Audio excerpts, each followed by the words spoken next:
Endoplasmic reticulum. तो start करते हैं आज का लेक्चर। आज के लेक्चर में हम करेंगे एंडोप्लाज्मिक रेटिकुलम, जो कि न्यूक्लियस में हमारा प्रेजेंट होता है। तो देखते हैं इसको। It is the biggest organelle of the cell cytoplasm, यानी कि ये ऑर्गेनल्स में सबसे बड़ा ऑर्गेनल होता है सेल के अंदर, जो कि साइटोप्लाज्म में प्रेजेंट होता है। ठीक है, हमारे जितने भी माइटोकॉन्ड्रिया हो गए और ये हमारे जो है न्यूक्लियस के अंदर ही प्रेजेंट होते हैं। माइटोकॉन्ड्रिया हो गए और क्या नाम है एंडोप्लाज्मिक रेटिकुलम जो हम पढ़ रहे हैं। ठीक है, ये सारे के सारे जो ऑर्गेनल हैं, 8-9 ऑर्गेनल्स होते हैं हमारे। ये सारे के सारे जो हैं वो हमारे न्यूक्लियस में ही प्रेजेंट होते हैं।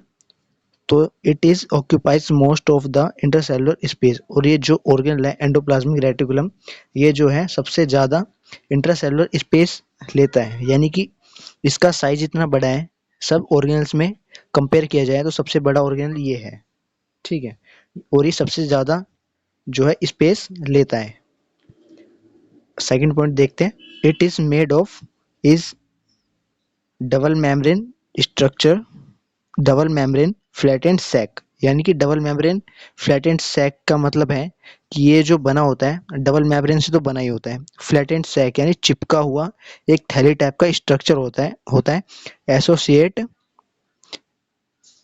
Extending from the plasma membrane to the nucleus, जो कि कहाँ से एक्सटेंड करता है, जो कि हमारा है प्लाज्मा मेम्ब्रेन से लेकर न्यूक्लियस तक एक्सटेंड करता है, मतलब इतनी दूर तक जाता है। ठीक है, सेकंड पॉइंट ये था इसका। थर्ड पॉइंट देखते हैं। जो हमारा थर्ड पॉइंट है वो है there is a 2 types of endoplasmic reticulum.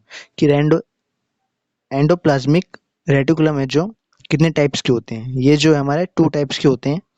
First जो होता है हमारा स्मूथ एंडोप्लाज्मिक रेटिकुलम, सेकंड होता है rough endoplasmic reticulum.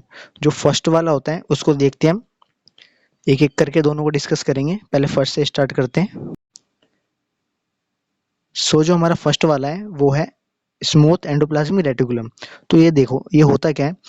Smooth endoplasmic reticulum has smooth outer surface, यानी कि इसके नाम में ही इसका मतलब छुपा हुआ है। ठीक है, स्मूथ यानी कि जो सरफेस स्मूथ होगा, अब डायग्राम में देख रहे होगे स्मूथ सरफेस। ठीक है, ये रेटिकुलम एंडोप्लाज्मिक रेटिकुलम का डायग्राम है। जो देखो स्मूथ एंडोप्लाज्मिक रेटिकुलम लिखा हुआ है, उसके ऊपर आपको कुछ भी जैसे राइबोसोम जैसे ब्लू ब्लू डॉट्स दिख रहे हैं, नजर आ रहे हैं, अलग ही स्मूथ वाले, यानी कि उसके सरफेस पे स्मूथ है, बिल्कुल कुछ भी नहीं लगा उसके साथ।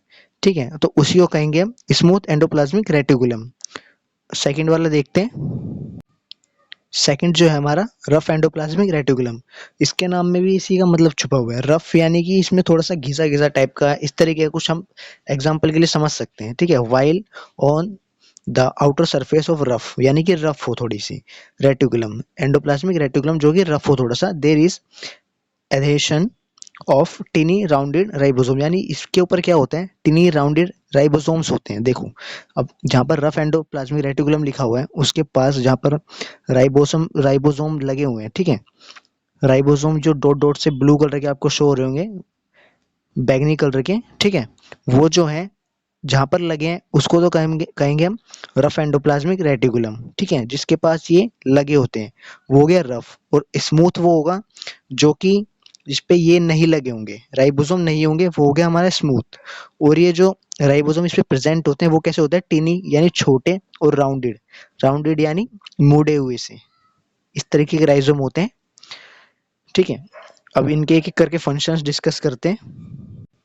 सो इसमें जो सबसे पहला फंक्शन आता है वो है it stabilize the nucleus in position along with other organs. यानी कि ये क्या करता है, ऑर्गेनल्स, ये जो ऑर्गेनल्स हैं, ठीक है, ये क्या करता है न्यूक्लियस को स्टेब्लिश करता है, यानी अपनी जगह पर स्थिर रखता है, उसको टिकाए रखता है।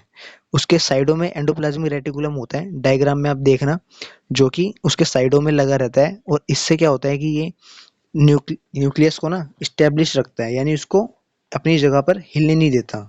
ठीक है, सेकंड पॉइंट है सिंथेसाइज एंड स्टोर प्रोटीन। ये क्या करता है, सिंथेसाइज करता है एंड प्रोटीन को स्टोर करता है।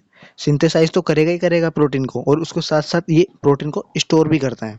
और थर्ड पॉइंट जो है वो है स्टोर कैल्शियम, यानी कि ये क्या करता है, कैल्शियम को भी स्टोर करता है। जितने भी आपने इसमें माइटोकॉन्ड्रिया हो गए और भी जितने ऑर्गन्स पढ़े हैं आपने, उसमें क्या है, ये कैल्शियम को स्टोर नहीं करते वो सब। और ये जो है एंडोप्लाज्मिक रेटिकुलम, ये क्या करता है, कैल्शियम को स्टोर करता है। ये जो एमसीक्यू में आपसे पूछा जा सकता है क्वेश्चन, तो इसको याद रखना है, एंडोप्लाज्मिक रेटिकुलम है जो कैल्शियम को स्टोर करता है, ठीक है। फोर्थ पॉइंट है इसका, play role in muscles contraction. ये क्या करता है, इसका काम क्या होता है, फंक्शन ही हम पढ़ रहे हैं, तो इसका काम क्या हुआ, मसल्स कॉन्ट्रैक्शन, यानी मसल्स जो होती है हमारी, स्केलेटन जो होता है हमारे हड्डियों के ऊपर जो मसल्स होती है ना, उनकी कॉन्ट्रैक्शंस कराने में काम करता है। मसल्स में कॉन्ट्रैक्शन करवाता है। और कहाँ पर कॉन्ट्रैक्शन करवाता है, हार्ट में, हार्ट में कॉन्ट्रैक्शन करवाता है। मसल्स एंड हार्ट में कॉन्ट्रैक्शन करवाने का इसका मेन प्ले रोल होता है। फिफ्थ पॉइंट देखते हैं, modification of packaging of proteins, यानी ये क्या करता है, मॉडिफिकेशन पैकेजिंग ऑफ प्रोटीन्स, जो पैकिंग करी है इसने प्रोटीन्स की, उसकी क्या करता है, मॉडिफिकेशन भी करना इसका काम है। ये इसके फंक्शंस हैं, ठीक है। उसको मॉडिफाई करेगा ताकि वो आगे सेल के लिए यूज़फुल हो सके, काम में लिए जा सके। तो इस लेक्चर को हम यही एंड करते हैं। अगर वीडियो पसंद आई है तो video like, share and channel को सब्सक्राइब कर दे ताकि आपको ऐसी वीडियो और मिल सके। Thank you so much for watching the video.